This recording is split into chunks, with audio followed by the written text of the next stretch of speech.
The billionaire returned home, pretending to be poor, to test his family. What they did shocked him. Marcus Vance stood by the floor-to-ceiling windows of his corner office in Palo Alto, California, watching the fog roll over the Santa Cruz Mountains. At 28 years old, he had conquered a world that most people could only dream of entering.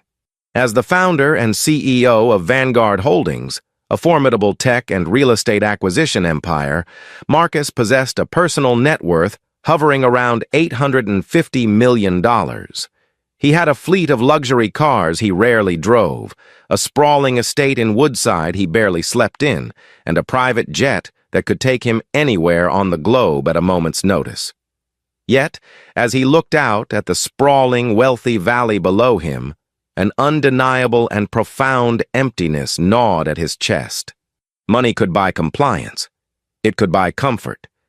And it could certainly buy power. But it could not rewrite history. The silence of his expansive, minimalist office was broken by the soft chime of the oak double doors opening. His executive assistant, Sarah, walked in, her heels clicking softly against the polished hardwood floor. She held a silver tray, upon which rested a single, thick, cream-colored envelope. It stood out starkly against the sleek, modern aesthetic of Vanguard Holdings. "This just arrived via priority courier, Mr. Vance," Sarah said, her tone professional but laced with a hint of curiosity. "It's personal. From Atlanta." Marcus didn't turn away from the window immediately. The mere mention of Atlanta made the muscles in his jaw tighten. 10 years had passed, but the oppressive, humid air of Georgia and the suffocating expectations of the Vance family name still haunted him. He finally turned, his dark eyes locking onto the envelope. He walked over to his massive glass desk and picked it up. The paper was heavy, expensive, and sealed with gold wax, bearing a crest he knew all too well. "Thank you, Sarah." "Hold my calls for the next hour," Marcus instructed quietly. As the door clicked shut behind her, Marcus broke the seal. He slid out the thick cardstock and read the elegant, flowing calligraphy. It was an invitation to the grand estate in Buckhead, Atlanta. Arthur Vance, his father, was throwing an extravagant gala to celebrate his 70th birthday. The wording was pretentious, boasting of a black tie affair meant to gather the absolute elite of Southern high society. At the very bottom, scrawled in a hasty, almost dismissive handwriting that Marcus recognized immediately as his stepmother Eleanor's, was a brief note. "Marcus, your father insists you attend. Do try to make yourself presentable if you can afford the trip." Marcus let out a hollow, bitter laugh, tossing the invitation onto his desk. They had no idea. 10 years ago, in that very same Buckhead mansion, Arthur Vance had stood in the grand foyer and delivered an ultimatum. Marcus had just turned 18 and refused to drop his computer engineering pursuits to become a junior associate at Vance Traditional Real Estate, the family's supposedly unshakable enterprise. The argument had been explosive. Arthur, his face purple with rage, had called Marcus a fool, a dreamer, and ultimately a failure. "If you walk out those doors to play with your little machines, you leave with nothing. You will never amount to anything in this world without my name, boy. Never!" Arthur had roared, his voice echoing off the marble floors. Eleanor had stood by with a smirk of satisfaction, while his older brother David, the so-called golden child, hadn't even bothered to look up from his phone. Marcus had walked out into the pouring rain with a single duffel bag and $50 in his pocket. He had never looked back. He starved, he struggled, he coded through the night in freezing dorm rooms, and he built Vanguard Holdings from a desperate idea into a ruthless corporate leviathan. He had won. But as he stared at the gold-embossed invitation, a dark, lingering question surfaced in his mind. What if he went back? What if he returned, not as the Silicon Valley titan, not as the billionaire who could buy the entire Vance family legacy with a single phone call, but as the failure they all expected him to be? Would his father show a shred of paternal grace? Would his family see past the lack of wealth and simply be glad that the lost son had returned home? Or would they prove to be exactly the shallow, status-obsessed monsters he remembered? Marcus walked over to his private executive bathroom and looked at himself in the mirror. He was sharply dressed in a bespoke charcoal suit that cost more than most people made in 6 months. His short curly hair was perfectly trimmed. He radiated authority and wealth. This would not do. He picked up his phone and dialed a number. "Sarah, cancel my meetings for the rest of the week. I need you to arrange a commercial flight to Atlanta. Economy class. No VIP escorts, no private cars waiting at the tarmac. And I need you to find me a thrift store on the way to the airport." 3 hours later, Marcus stood in a dingy, dimly lit second-hand shop on the outskirts of San Jose.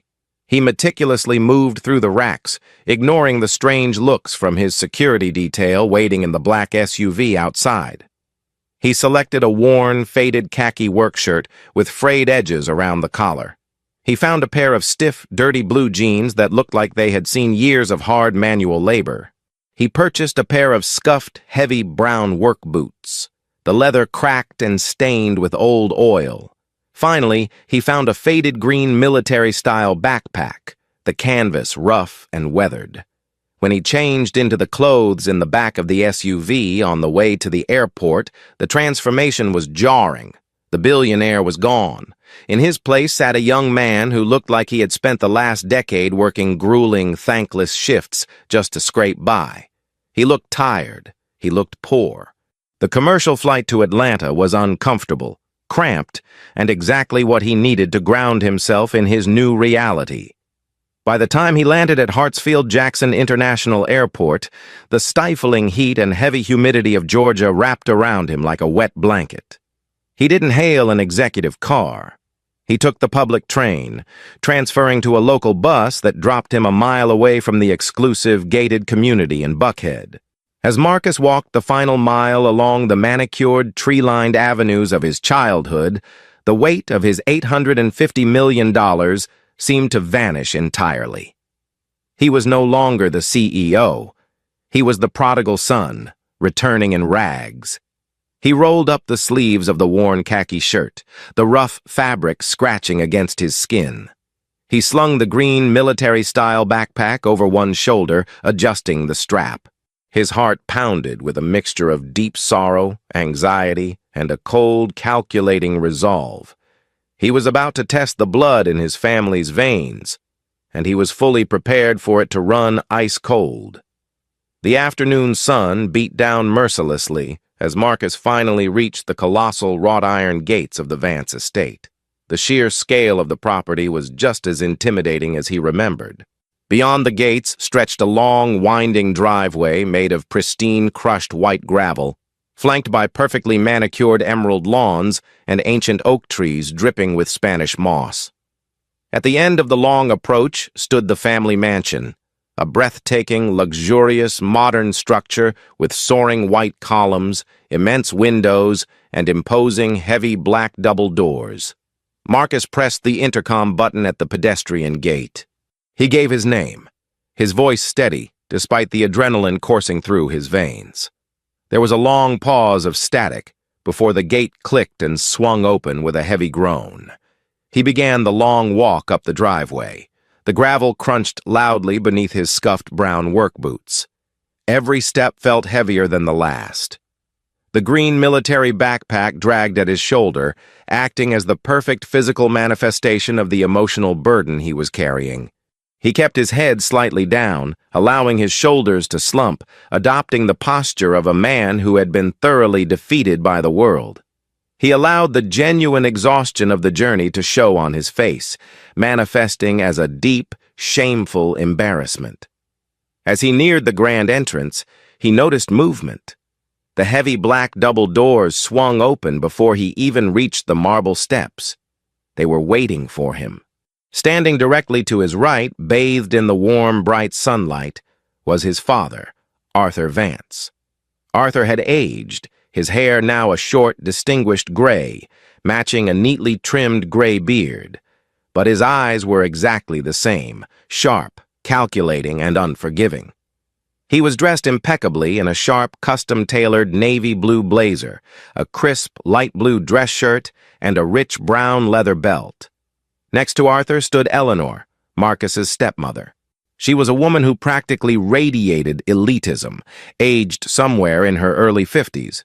She wore a flawless, professional beige tailored skirt suit with a sleek black top underneath. Heavy gold earrings and a matching gold bracelet caught the sunlight, flashing brilliantly. Behind them, slightly out of focus in the shadows of the grand doorway, stood his older brother David and his wife Chloe. They were dressed in designer casual wear, looking like they had just stepped out of a luxury magazine catalog. Marcus stopped at the base of the marble steps. He looked up, his expression sad, his posture displaying utter defeat. He waited for a word of greeting. He waited for his father to step forward, to ask him where he had been, to ask if he was okay. He waited for just a single drop of human decency. Instead, a loud, booming sound shattered the quiet afternoon air. It was laughter. Arthur Vance threw his head back and burst into an enthusiastic, booming laugh. It wasn't a chuckle, it was a deep, guttural roar of absolute amusement and vicious triumph. Arthur's face split into a wide, open-mouthed smile. He raised his right hand, pointing his index finger directly forward at Marcus in a dramatic, accusatory, and mocking gesture. The sheer force of his movement caused a slight blur as his arm extended. "Look!" Arthur roared between bouts of cruel laughter. "Look at what the cat dragged in! 10 years! 10 years, and I told you! Didn't I tell you all?" Eleanor joined in instantly. She let out a high-pitched, hearty laugh, a big, open-mouthed smile stretching across her heavily made-up face. She mirrored her husband perfectly, raising her own right hand, pointing her manicured finger directly at Marcus's worn khaki shirt and dirty blue jeans. "Oh, Arthur, you were entirely right," Eleanor gasped, laughing so hard she had to place her left hand on her chest. "Look at the absolute state of him. He looks like a vagrant. Are those boots from a garbage bin? Heavens! I can smell the poverty from the porch." In the background, David and Chloe stepped closer to the sunlight, pulling each other close as they descended into loud, mocking hysterics. David was holding his stomach, pointing at Marcus's faded green backpack, completely consumed by the sheer entertainment of his younger brother's apparent misery. Chloe was cackling, leaning against David's shoulder, pointing her finger in the same direction, her face twisted in a mocking sneer. The sound of their collective, open-mouthed laughter echoed off the massive white columns. It was a symphony of arrogance and cruelty. The natural, warm, sunny atmosphere of the estate provided a sickening, cinematic contrast to the cold, emotional slaughter taking place on the driveway. Marcus stood frozen. He kept his head slightly down, his curly hair catching the wind. The embarrassment and shame he projected outward were acting, part of the disguise, but the pain slicing through his chest in that exact moment was very, very real. They were enjoying this. They were absolutely thrilled that he had seemingly failed. His father wasn't looking at a son. He was looking at a living, breathing validation of his own ego. The old man was pointing at him not as a family member, but as a victory trophy. "I told you the world would eat you alive, boy," Arthur shouted, his laughter finally subsiding into a wide, malicious grin as he lowered his pointing finger. He walked down a single marble step, looking down his nose at Marcus. "You rejected my legacy. You thought you were smarter than all of us. And now look at you, crawling back home in rags, wearing dirt and failure like a cheap suit." Marcus tightened his grip on the strap of his green backpack. He forced his voice to sound weak, trembling just slightly. "Hello, Father. It's been a long time. I don't have anywhere else to go." Eleanor scoffed loudly, wiping a tear of mirth from her eye. "Oh, don't think you are walking into my pristine house with those filthy boots, Marcus. Martha just polished the Italian marble floors in the foyer. You'll track disease in here." David finally spoke up from the background, his voice laced with venomous amusement. "Hey, little brother, want me to toss you a couple of quarters? Maybe you can go buy a sandwich down at the gas station. You look like you haven't eaten a decent meal since you left us." The laughter erupted again, cruel and relentless. Marcus remained silent, enduring the barrage of insults. He let them laugh. He let them point their fingers and make their jokes. He memorized every single sneer, every open-mouthed cackle, every condescending word. He had come thousands of miles to find out if the Vance family had a heart, and they had just handed him his answer on a silver platter. Beneath the worn khaki shirt, underneath the disguise of a defeated, broken young man, the billionaire CEO of Vanguard Holdings made his final decision. The sadness in his eyes hardened into something entirely different, something cold, sharp, and highly dangerous. The trap was set. They had gleefully stepped right into it, and Marcus Vance was going to make sure the jaws snapped shut with devastating precision. The laughter finally subsided, leaving a heavy, oppressive silence in its wake. Arthur Vance wiped a tear of cruel mirth from his eye and straightened his perfectly tailored navy blue blazer. He looked down at Marcus, who remained standing at the bottom of the marble steps, his head bowed, his hands gripping the frayed straps of his green military backpack. "Well," Arthur said, his voice dropping its booming amusement and adopting a tone of cold, hard authority.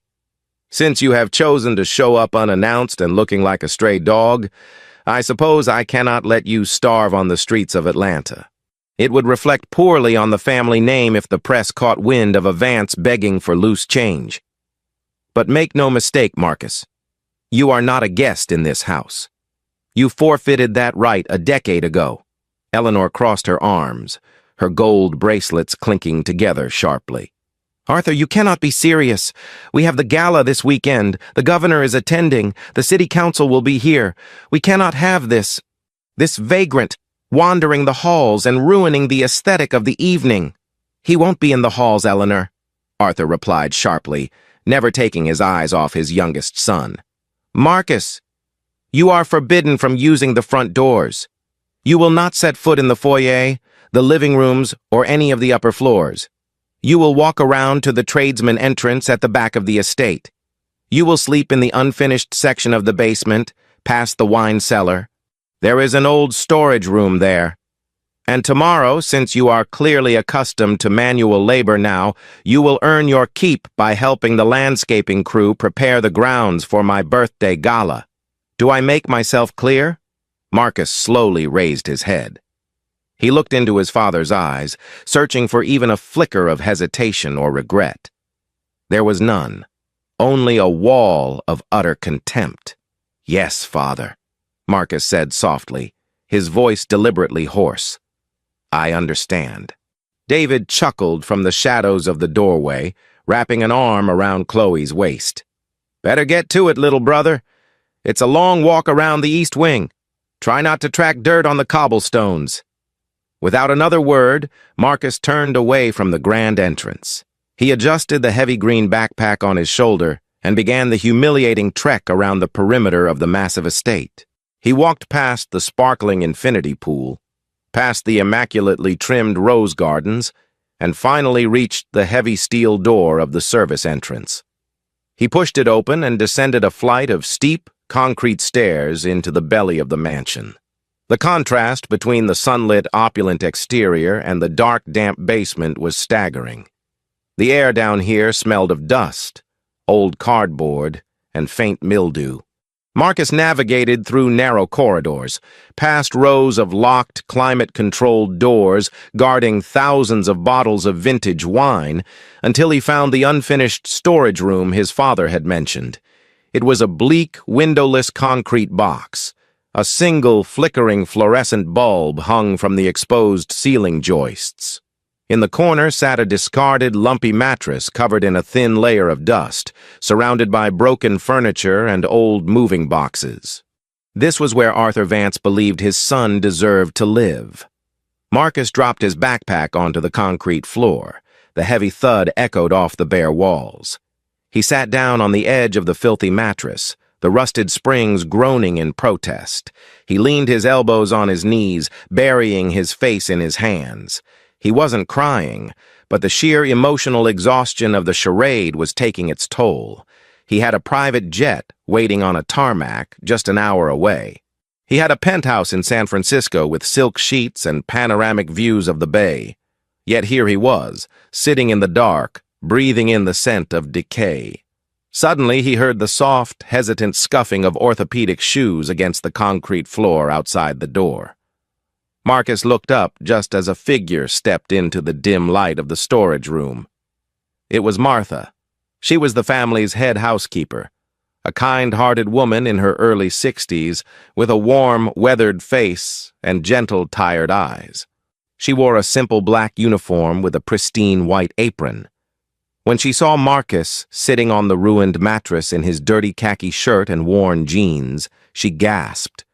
"Oh, my sweet boy," Martha whispered, her voice trembling as tears instantly welled up in her eyes.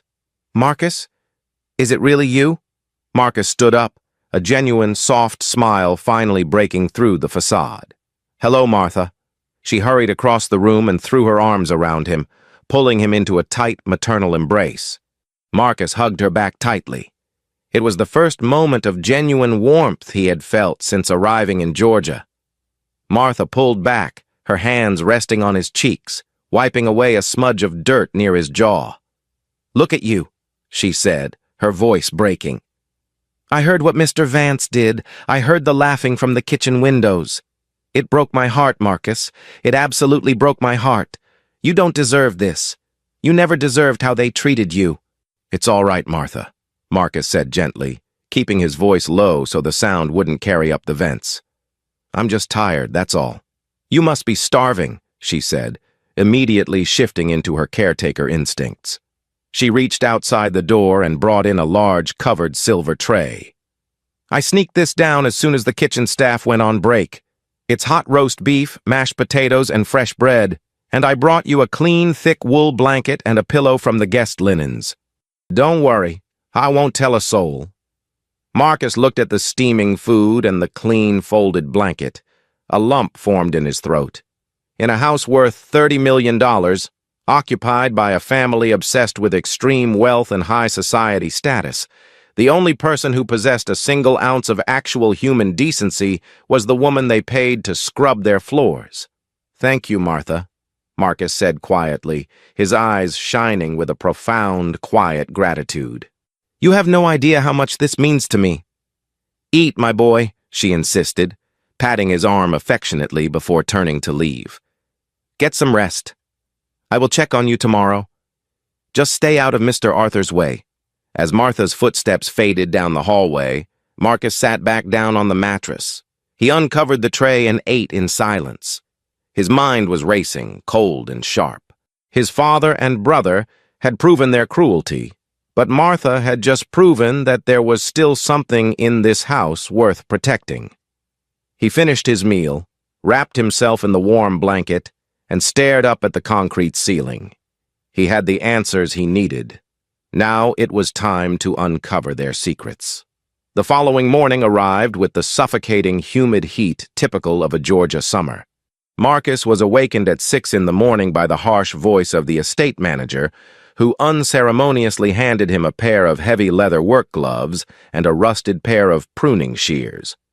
True to his word, Arthur had assigned his youngest son to the landscaping crew, forcing him to do the most grueling, physically demanding labor under the scorching southern sun. For hours, Marcus worked in silence. He wore his faded jeans and the heavy brown work boots, the thick fabric of his khaki shirt sticking to his back with sweat.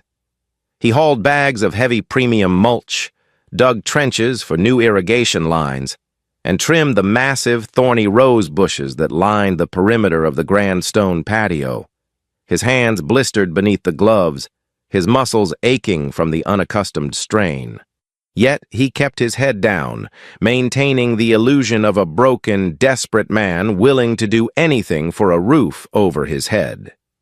By mid-afternoon, the sun was at its absolute peak. The rest of the landscaping crew had retreated to the shade of the ancient oak trees for their lunch break, leaving Marcus alone on his knees near the large open French doors that led directly into his father's private study. Marcus was dragging a heavy bag of fertilizer when he suddenly stopped. From inside the study, the sound of raised, panicked voices drifted out into the heavy afternoon air. He carefully set the bag down and crept closer to the stone wall, pressing his back against the cool masonry just out of sight of the open glass doors. It was his father, Arthur, and his older brother, David. And they were not laughing anymore. "What do you mean the bridge loan was denied, David?" Arthur's voice was a harsh, terrified hiss, completely devoid of the booming arrogance he had displayed on the driveway the day before. "I gave you one simple task. You told me the bank guaranteed the extension. They pulled out, Dad," David shot back, his voice cracking with panic. He sounded like a frightened child, not the confident heir to a real estate empire. The auditors looked at our Q3 margins. They saw the massive defaults on the downtown commercial properties. Word is getting out. The lenders know we are over-leveraged by over $90 million. They won't give us another dime.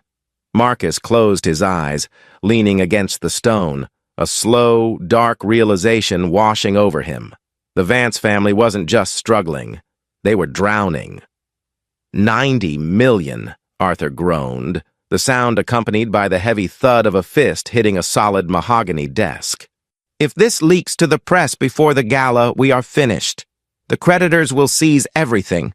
The commercial properties, the corporate accounts. They will foreclose on this very house, David. We will be thrown onto the street." I know, David paced frantically, his footsteps echoing on the hardwood floor. "But we still have the buyout. That's our lifeline, Dad. Vanguard Holdings. Their acquisition team has already reviewed our assets. If we can just get them to sign the final paperwork, they will assume all our debts and buy us out for $120 million. We walk away clean. We keep the house, we keep our status, and nobody ever has to know we went bankrupt." Marcus's eyes snapped open. He stopped breathing for a fraction of a second.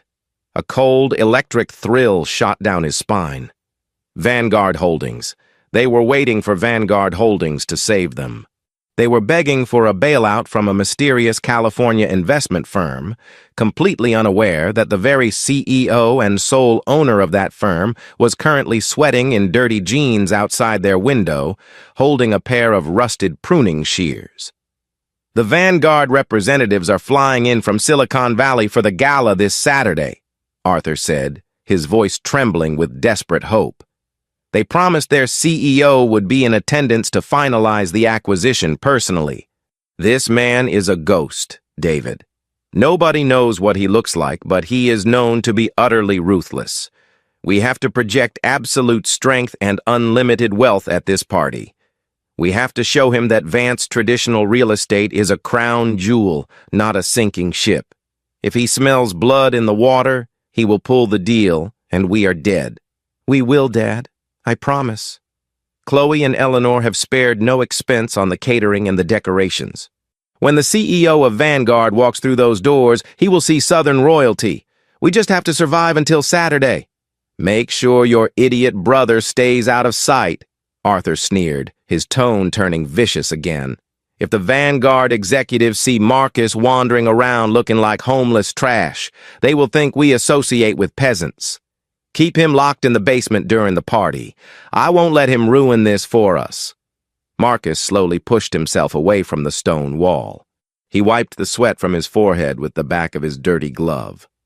A slow, chilling smile spread across his face, transforming his exhausted features into a mask of pure, calculated dominance. The puzzle pieces had fallen into place perfectly. His family's entire existence, their fake superiority, their massive house, and their arrogant laughter. It was all a fragile house of cards built on a foundation of massive debt. And Marcus was holding the fan. He walked away from the French doors, retreating to the safety of the dense oak trees. He checked his surroundings, ensuring the landscaping crew was still distracted. Then, reaching deep into the pocket of his dirty blue jeans, Marcus pulled out a cheap, prepaid burner phone. He dialed a secure California number. It rang only twice before his executive assistant answered. "Sarah," Marcus said, his voice low, sharp and commanding, completely stripping away the facade of the broken sun. "Mr. Vance," Sarah replied crisply. "Is everything proceeding as expected in Atlanta?"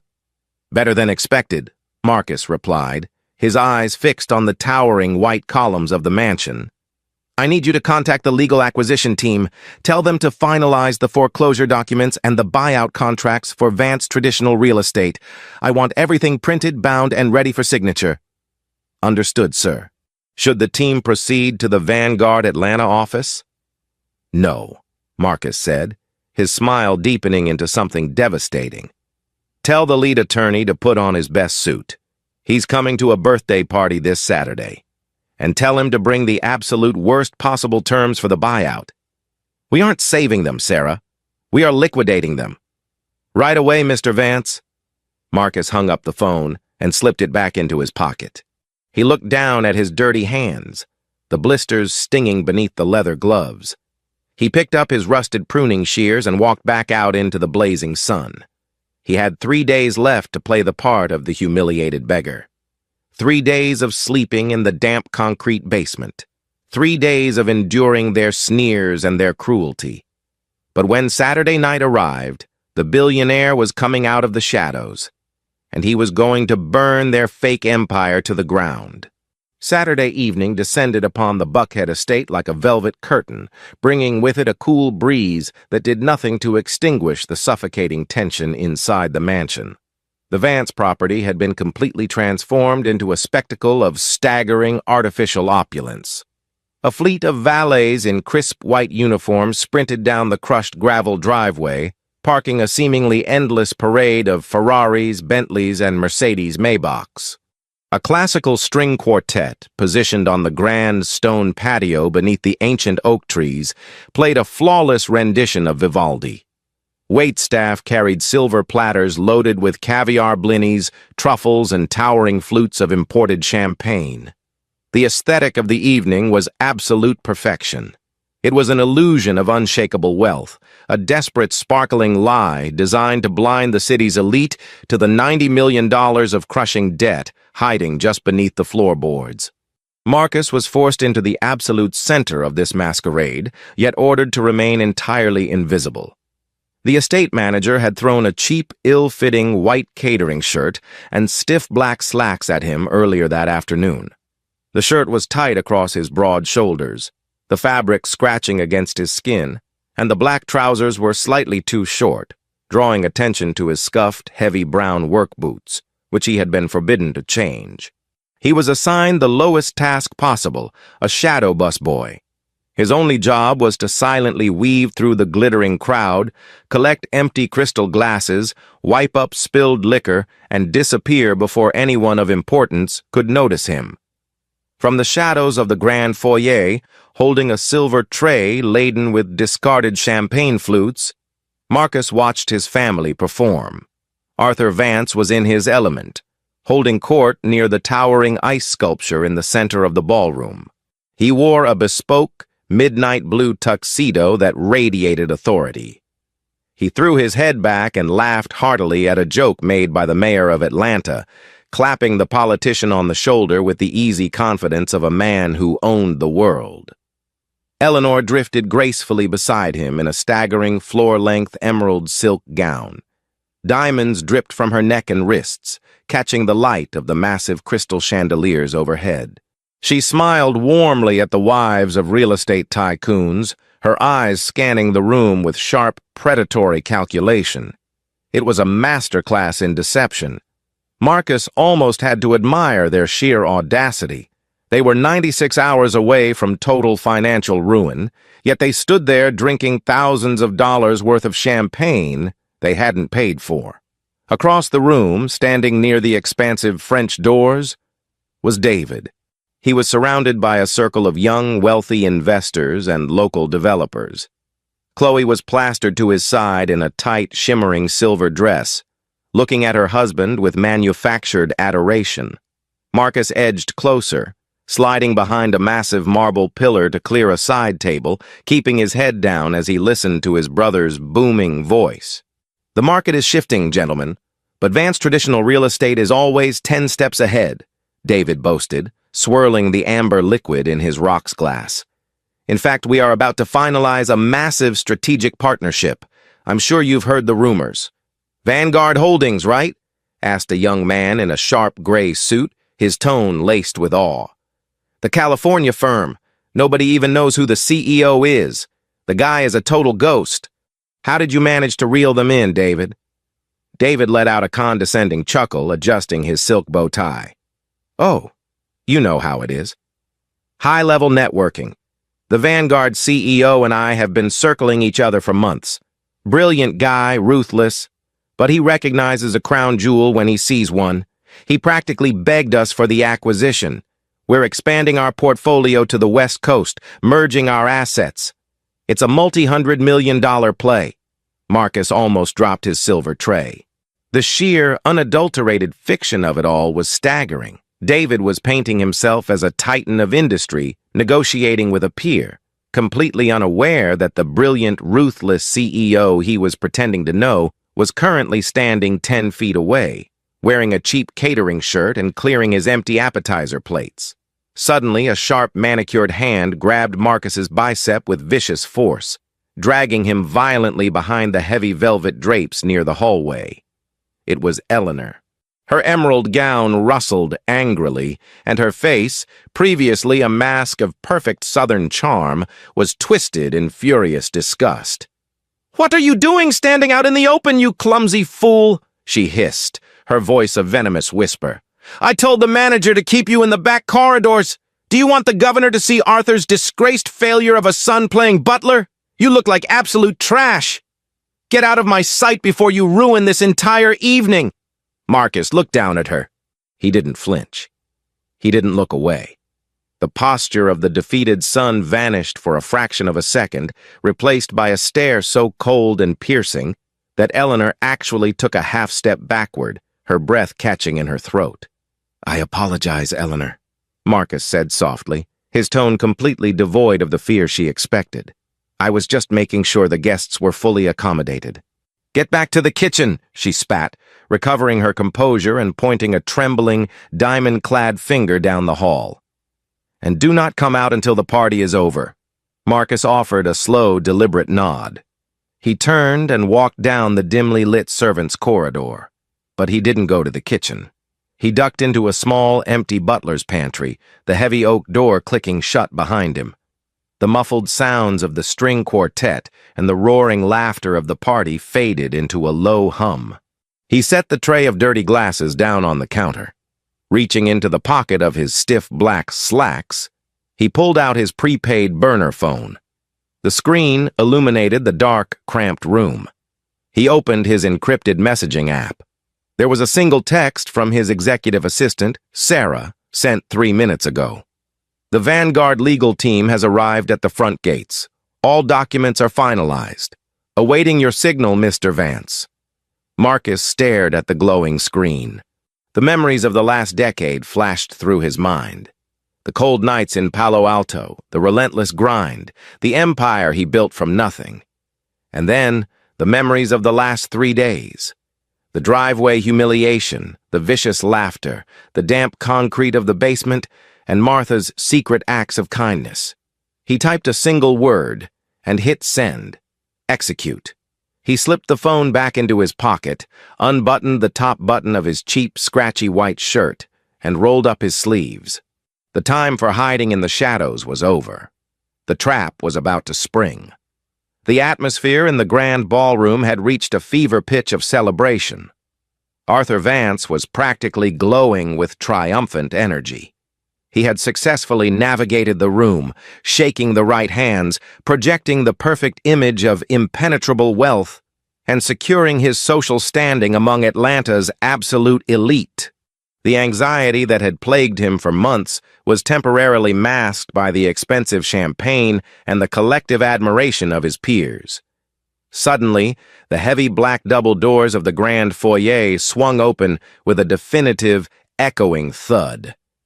The immediate silence that rippled through the front of the house quickly spread to the back of the ballroom. The string quartet, sensing the shift in the room's energy, allowed their music to fade into a hesitant stop. Hundreds of wealthy guests turned their attention toward the entrance. Stepping over the threshold was a group of 3 men who looked fundamentally different from everyone else in the room. They weren't wearing the colorful, flamboyant formal wear of Southern high society.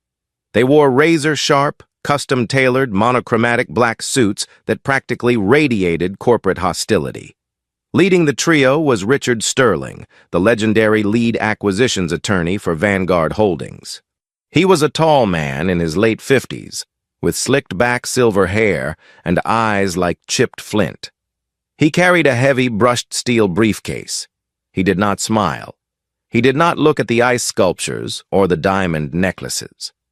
He surveyed the room with the clinical detachment of a mortician arriving at a crime scene. Arthur Vance's heart leapt into his throat. He recognized the Vanguard lapel pins instantly. The moment of salvation had arrived. Arthur quickly set his champagne glass down on a passing tray and smoothed the lapels of his midnight blue tuxedo. He signaled for David, who abandoned his circle of investors and practically sprinted to his father's side. Together, projecting the utmost confidence, they marched through the parting crowd to greet the men who held their entire future in a steel briefcase. "Gentlemen!" Arthur boomed, his voice carrying easily across the silent, watching ballroom. He extended a hand, displaying his most charismatic, winning smile. "Welcome to my home. I am Arthur Vance. We are incredibly honored to have the representatives of Vanguard Holdings join my 70th birthday celebration." Richard Sterling looked at Arthur's extended hand for a fraction of a second too long before finally shaking it with a brief, firm grip. "Mr. Vance," Sterling said, his voice a deep, resonant baritone that carried no warmth whatsoever. "I am Richard Sterling, lead counsel for Vanguard Holdings. We are here to conclude the business regarding Vance Traditional Real Estate." Of course, Arthur beamed, turning to the crowd. This was his moment. This was the theatrical climax he had planned to solidify his legacy. He raised his hands, gesturing for the attention of the governor, the mayor, and every wealthy competitor in the room. "Ladies and gentlemen, friends, esteemed colleagues," Arthur announced loudly, "tonight is not just a celebration of my birthday. It is a celebration of the future. I am proud to officially announce that Vance Traditional Real Estate is entering into a monumental, multi-million-dollar acquisition and partnership with the West Coast titan Vanguard Holdings." A murmur of genuine awe and polite applause rippled through the crowd. Eleanor stepped forward, linking her arm through Arthur's, her chest swelling with pride. David puffed out his chest, looking back at the young investors he had been boasting to moments ago with a smug, victorious grin. They had done it. They had survived. Arthur turned back to Sterling, lowering his voice just slightly. "Mr. Sterling, if you would follow me to my private study, we can sign the documents, finalize the bailout, the acquisition, and you can join us for a drink." Sterling did not move. He planted his feet firmly on the Italian marble floor, his expression utterly unreadable. "That will not be necessary, Mr. Vance," Sterling said loudly, his voice slicing through the lingering applause and forcing the room back into dead silence. "There is no partnership. There is no merger. Vanguard Holdings is executing a hostile assumption of your $92 million in defaulted commercial debt. We are taking total ownership of your corporate assets, your bank accounts, and the deeds to all your private properties, including this estate." The silence in the ballroom became suffocating. The color instantly drained from Arthur's face. Eleanor's proud smile shattered, her grip on Arthur's arm turning into a panicked claw. David took a step back, his mouth opening and closing soundlessly. What are you saying?" Arthur stammered, the booming confidence entirely stripped from his voice. "We had an agreement. The email stated we were finalizing the terms of the buyout tonight. You said your CEO was flying in to sign the papers and save the company. I said our CEO was attending to finalize the acquisition, Mr. Vance," Sterling corrected coldly, popping the dual locks on his steel briefcase. The loud clicks echoed like gunshots in the quiet room. He pulled out a thick stack of legal documents bound in black leather. "We are not saving your company. We are liquidating it." Panic, raw and unfiltered, finally broke through the aristocratic masks of the Vance family. Whispers erupted among the elite guests. The mayor stepped back. The wealthy competitors began to sneer. The illusion had been violently shattered. The $90 million secret was out in the open. "This is an outrage!" David suddenly shouted, his voice cracking with desperation. He pointed a trembling finger at Sterling. "You can't do this! I spoke to your people! Where is he? Where is the CEO of Vanguard? I demand to speak to him right now! I want him standing in front of me!" Richard Sterling slowly closed his briefcase. He looked at David, then at Arthur, and finally let a tiny, razor-sharp smile touch the corners of his mouth. "You do not make demands of Vanguard Holdings," Sterling said, his voice dropping to a dangerous, commanding timbre. He stepped aside, leaving a clear path behind him, and looked past the wealthy family, past the ice sculptures, directly toward the dark corridor leading to the servants' quarters. "But to answer your question," Sterling announced, his voice carrying to every corner of the massive, breathless ballroom, "the sole owner and chief executive officer of Vanguard Holdings is indeed present, and he is ready to take what belongs to him." The entire ballroom shifted. Hundreds of heads turned, frantically looking around the opulent space. Arthur, Eleanor, David, and Chloe whipped their heads around, their eyes wide with terror and confusion, searching the crowd for a mysterious billionaire in a $10,000 suit. They scanned the faces of politicians, oil barons, and tech moguls, but nobody stepped forward. The center of the room remained empty. And then, from the absolute back of the ballroom, emerging from the shadows of the dimly lit servants' hallway, came the slow, heavy, deliberate crunch of scuffed brown work boots against the polished hardwood floor. The rhythmic, heavy thud of the scuffed brown work boots echoed like a countdown clock through the dead silence of the grand ballroom. The crowd of Atlanta's most elite politicians, real estate tycoons, and socialites parted like the Red Sea. They instinctively pulled their silk gowns and bespoke tuxedos away from the approaching figure, murmuring in confusion and distaste. Stepping directly into the harsh, brilliant light of the massive crystal chandeliers was Marcus Vance. He was no longer hiding in the shadows of the servants' corridors. He had unbuttoned the top of the cheap, ill-fitting white catering shirt, revealing the collar of the worn khaki work shirt underneath. His dirty, faded blue jeans stood in stark, jarring contrast to the sea of luxury surrounding him. He did not walk with the slumped shoulders or the bowed head of the defeated son who had dragged himself up the crushed gravel driveway 3 days prior. He walked with the terrifying, predatory grace of a man who owned the very ground beneath his feet. His dark eyes were locked entirely on Richard Sterling. At the center of the room, Arthur Vance's face contorted from pale, panicked shock into a mask of absolute explosive rage. The sight of his youngest son, dressed like a vagrant and publicly interrupting the most critical, humiliating moment of his life, was too much to bear. "What in God's name are you doing?" Arthur roared, his voice cracking with fury and desperation. The sophisticated facade he had spent decades building finally shattered into 1,000,000 pieces. He pointed a trembling finger at Marcus. "I gave you strict orders to stay in the basement. Security! Where is the estate security? Get this filthy, useless trash out of my house immediately!" Eleanor grabbed the sides of her face, her heavy diamond bracelets clinking wildly as she practically hyperventilated. "Arthur, do something! He is ruining everything! The governor is watching! Get him out!" David, desperate to salvage any remaining shred of his fabricated authority, lunged forward. He abandoned his spot next to the Vanguard legal team and marched directly toward Marcus, his face flushed red with anger. "You stupid, pathetic loser!" David hissed through clenched teeth, raising his hand to violently grab Marcus by the collar of his cheap catering shirt. "You picked the absolute worst time to embarrass us. I am going to throw you out onto the street myself." Marcus didn't flinch.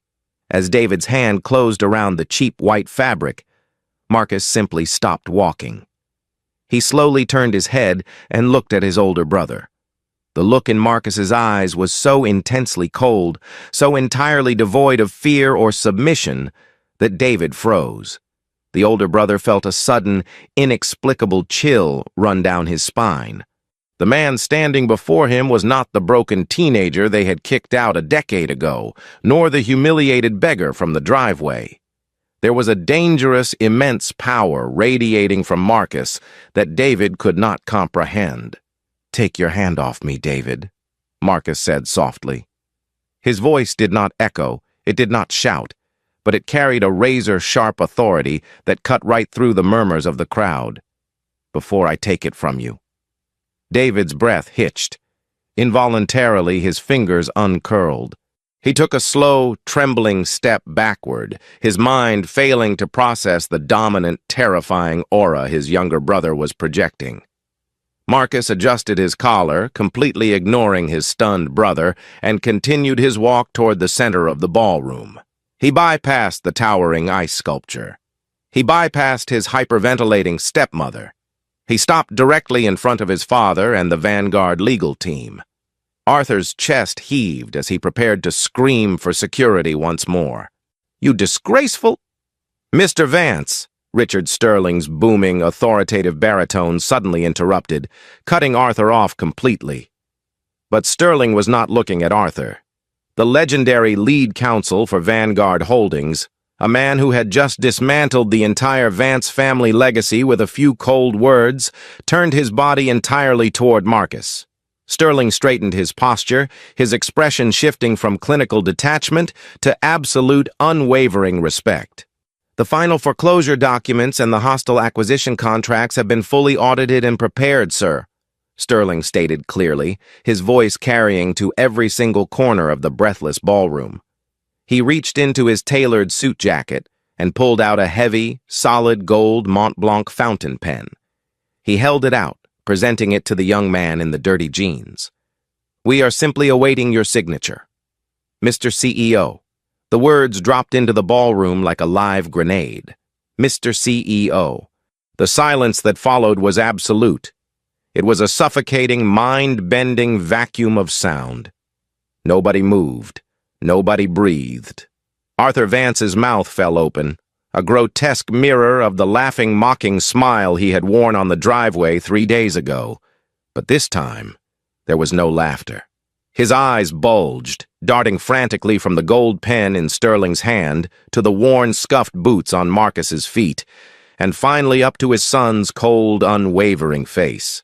The blood drained entirely from Arthur's head. His knees literally buckled, forcing him to grab the edge of a silver-plated catering table to keep from collapsing onto the marble floor. Eleanor let out a sharp, pathetic gasp, her hands dropping from her face as she stumbled backward, her emerald silk gown tangling around her legs. Behind them, Chloe let out a terrified sob, clutching her husband's arm. But David was unresponsive. The golden child, the heir to the Vance real estate empire, stood paralyzed. The realization hit him with the force of a freight train. The brilliant, ruthless West Coast ghost he had been bragging about to his investors all night. The man he had begged for a $90 million bailout. The man he had just threatened to throw into the street was his younger brother. The whispers among the elite crowd erupted into a deafening roar of shock. The governor stared in disbelief. The rival real estate developers exchanged looks of absolute astonishment. The pieces were slamming together in real time. The wealthiest family in Buckhead wasn't just broke. They had just been publicly conquered by the very son they had spent the last 10 years claiming was a miserable, worthless failure. Marcus slowly reached out and took the gold Mont Blanc pen from his lead attorney. He rolled the heavy metal between his fingers, feeling the familiar weight of his authority returning to his hands. He looked at his father. The old man was shaking, completely broken, staring at Marcus as if he were looking at a ghost. The charade was over. The billionaire had returned home. Marcus stepped forward, closing the distance between himself and the Vanguard legal team. Sterling motioned to a junior associate, who instantly produced a sleek, black leather portfolio and opened it flat onto a nearby marble side table. The harsh, bright lights of the crystal chandeliers illuminated the thick stack of legal documents. At the very bottom of the final page, a single line awaited a signature. A signature that would legally transfer $92 million of debt, multiple commercial skyscrapers, and the very mansion they were standing inside to Vanguard Holdings. Without a moment of hesitation, without a single flicker of emotion, Marcus pressed the gold nib of the pen to the paper. He signed his name with a swift, fluid motion. It was done. Marcus handed the pen back to Sterling. He turned his back to the documents and finally faced his family. The elite guests of Atlanta watched in stunned, absolute silence, captivated by the devastating drama unfolding in the center of the ballroom. 3 days, Marcus began, his voice calm, steady, and echoing with the quiet power of an $850 million empire. 3 days ago, I walked up that crushed gravel driveway. I wore these boots. I wore a cheap backpack. I made sure to look like the exact failure you always predicted I would become. I wanted to see, after 10 years, if the Vance family had cultivated a single ounce of grace, empathy, or human decency. Marcus took a slow step toward his father. Arthur shrank back, his knuckles white as he gripped the catering table. "And what did you do?" Marcus asked, his tone turning to ice. "You stood by the double doors, you, Eleanor, David, and Chloe, and you laughed. You pointed your fingers at me in the bright sunlight, practically weeping with joy at the sight of my apparent poverty. You didn't invite me inside to ask if I was hungry. You didn't ask where I had been. You banished me to sleep on a rusted mattress in a damp concrete basement to protect your fake, pathetic social standing. Marcus, son, please," Arthur choked out, his voice a frail, pathetic rasp. Tears of sheer terror and humiliation welled in the old man's eyes. "We didn't know. We didn't understand. You have to listen to me. We are blood. We are family. You can't do this to us. This is our home." "Family?" Marcus repeated, the word dripping with venomous disgust. "Family died the night you threw an 18-year-old boy into the rain for refusing to be your puppet. You don't care about blood, Arthur. You only care about this."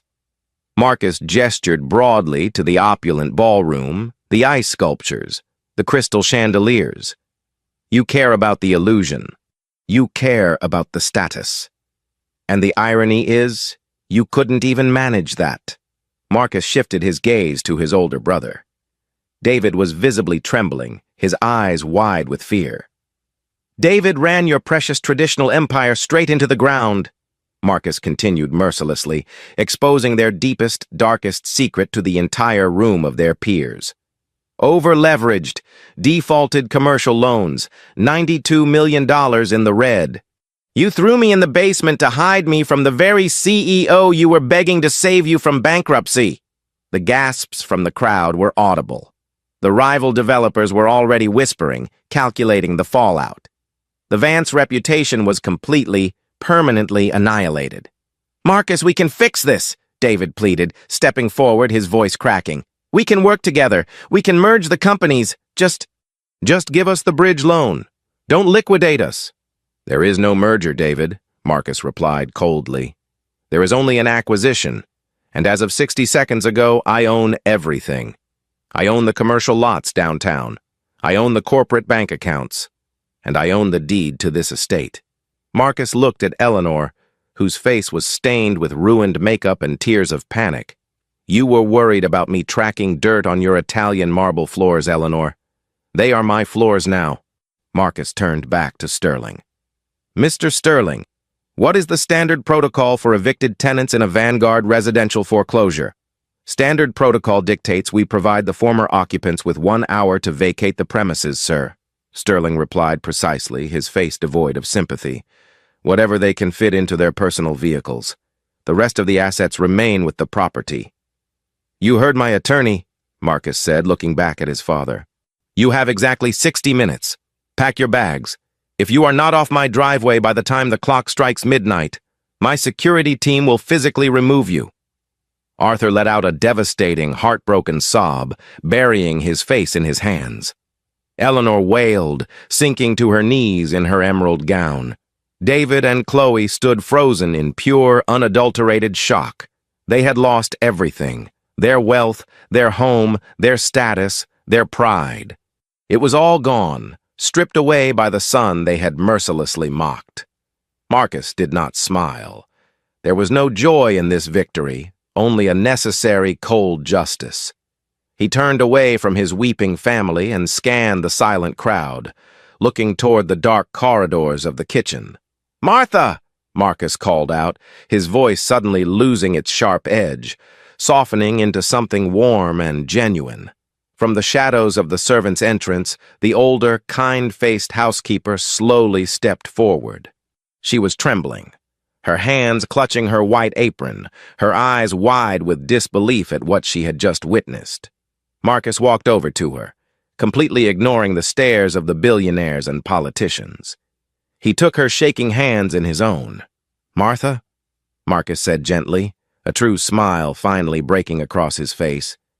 "When I was sitting in the dark, pretending to have nothing, you were the only person in this $30 million house who treated me like a human being. You risked your job to bring me hot food and a warm blanket. You showed me the only real wealth that existed in this family." Marcus reached into his back pocket and pulled out a thick, sealed white envelope. He placed it gently into Martha's hands. "Inside this envelope is a cashier's check for $2 million, heavily taxed and cleared," Marcus told her quietly, though the silence in the room allowed everyone to hear. "And the deed to a 4-bedroom house in the nicest, quietest suburb in Atlanta, fully paid off. You are retiring tonight, Martha. You never have to scrub another floor or serve another arrogant family for the rest of your life." Martha gasped, tears instantly streaming down her weathered cheeks. She threw her arms around Marcus, hugging the billionaire in the dirty work shirt just as tightly as she had hugged the broken boy in the basement. "Thank you," she sobbed into his shoulder. "Oh, bless you, Marcus. Bless you." Marcus hugged her back, feeling the last remaining weight of his past finally lift from his shoulders. He pulled away, giving her a reassuring nod. He turned around one last time. He looked at his father, weeping on the floor. He looked at his brother, paralyzed by his own failure. He looked at the fake, glittering empire that he had just bought and shattered. They had wanted a test, and they had failed spectacularly. Without another word, Marcus Vance walked straight down the center of the ballroom. The crowd parted for him once more. He walked out of the grand foyer, pushed open the massive black double doors that he had been forbidden to use, and stepped out into the warm Georgia night. He left the crying, the shock, and the ruins of the Vance family behind him forever, finally entirely free.